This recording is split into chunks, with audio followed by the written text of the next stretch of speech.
ನಂದಿಗ್ರಾಮ ಎಂಬ ಊರಲ್ಲಿ ಒಬ್ಬಾಕೆ ಹುಚ್ಚಿಯು ತನ್ನ ಮಗನೊಂದಿಗೆ ವಾಸವಿದ್ಳು. ಆಕೆಗೆ ರವಿ ಎಂಬ ಹೆಸರಿನ ಮಗನಿದ್ದ. ಮಗನನ್ನು ಯಾರು ಹೆಸರಿನಿಂದ ಗುರುತಿಸುತ್ತಿರಲಿಲ್ಲ. ಬದಲಾಗಿ ಹುಚ್ಚಿಯ ಮಗ ಎಂದೇ ಕರೀತಿದ್ರು. ಆತನಿಗೂ ಹಿಂದು ಮುಂದು ಯಾರೂ ಇರಲಿಲ್ಲ. ಹುಚ್ಚಿಯೇ ಎಲ್ಲ ಆಗಿದ್ಲು. ಶಾಲೆಯಲ್ಲಿ ಅವನನ್ನು ಹುಚ್ಚಿಯ ಮಗ ಎಂದು ಗೇಲಿ ಮಾಡ್ತಿದ್ರು. ಎಲ್ಲ ಸಹಿಸಿಕೊಂಡು ಸ್ಕೂಲ್ ಕಾಲೇಜ್ ಮುಗಿಸಿದ. ಒಳ್ಳೆ ಕಡೆ ಕೆಲಸಕ್ಕೂ ಸೇರಿಕೊಂಡ. ಒಂಟಿ ಜೀವನಕ್ಕೆ ಆತನಿಗೆ ಸಂಗಾತಿ ಬೇಕೆನ್ನಿಸತೊಡಗಿತು. ಒಳ್ಳೆ ಕೆಲಸ, ಸಂಬಳವೂ ಇತ್ತು. ಆದರೆ ಯಾರೂ ಅವನಿಗೆ ಹುಚ್ಚಿಯ ಮಗ ಎಂಬ ಕಾರಣಕ್ಕಾಗಿ ಮಗಳನ್ನು ಕೊಡಲು ಸಿದ್ಧರಿರ್ತಿರಲಿಲ್ಲ. ಇದೆಲ್ಲದರಿಂದ ಬೇಸತ್ತ ಅವನು ಒಂದು ನಿರ್ಧಾರಕ್ಕೆ ಬಂದ.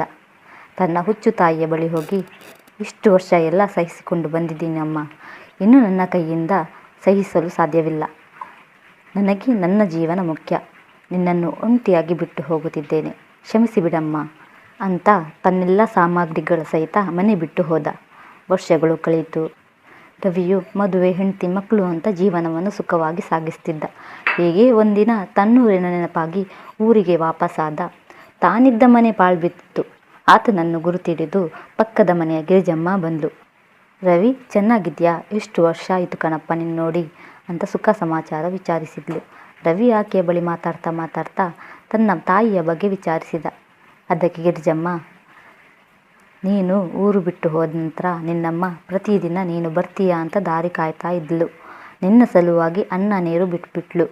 ನಿನ್ನ ಹುಡುಕಿ ಬೀದಿ ಬೀದಿ ಅಲಿತಾ ಬೀದಿ ಹೆಣವಾಗಿ ಬಿಟ್ಲು. ನಿನಗೆ ಪತ್ರ ಬರಿದ್ವಿ.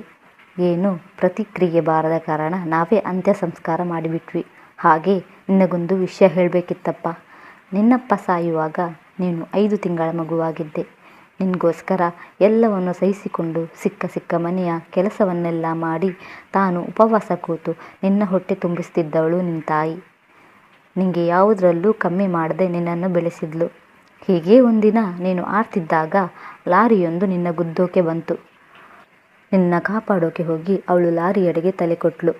ರಕ್ತದ ಮಡುವಲ್ಲಿದ್ದ ಅವಳು ಹೇಳಿದ್ದು ಒಂದೇ ಮಾತು, ನನ್ನ ಮಗನನ್ನು ಚೆನ್ನಾಗಿ ನೋಡಿಕೊಳ್ಳಿ. ಈ ಯಾವ ವಿಚಾರನೂ ಅವನಿಗೆ ಗೊತ್ತಾಗಬಾರ್ದು, ಅವನು ಯಾವತ್ತೂ ನೊಂದ್ಕೋಬಾರ್ದು ಅಂತ. ಅವಳ ಅದೃಷ್ಟ ಚೆನ್ನಾಗಿತ್ತು, ಬದುಕುಳಿದ್ಲು. ಆದರೆ ಬುದ್ಧಿಶಕ್ತಿಯನ್ನು ಕಳ್ಕೊಂಡ್ಳು. ನಿನಗೋಸ್ಕರ ಅವಳ ಜೀವನಾನೇ ತ್ಯಾಗ ಮಾಡಿದ ತ್ಯಾಗಮೈ ಕಣಪ್ಪ ಅವಳು. ಕಡೆಗೆ ಅವಳಿಗೆ ಇಂಥ ಸ್ಥಿತಿ ಬಂದ್ಬಿಡ್ತು, ಹೇಳಬೇಕೆನಿಸ್ತು ಹೇಳ್ದೆ ಅಂತ ಕಣ್ಣೀರು ಹಾಕುತ್ತಾ ಹೊರನಡೆದ್ಲು ಗಿರಿಜಮ್ಮ. ರವಿ ಗರ ಬಡಿದವರ ಥರ ನಿಂತು ಬಿಟ್ಟ. ಪಶ್ಚಾತ್ತಾಪದ ಕಣ್ಣೀರು ಆತನ ಕಣ್ಣಿಂದ ಜಾರಿತ್ತು.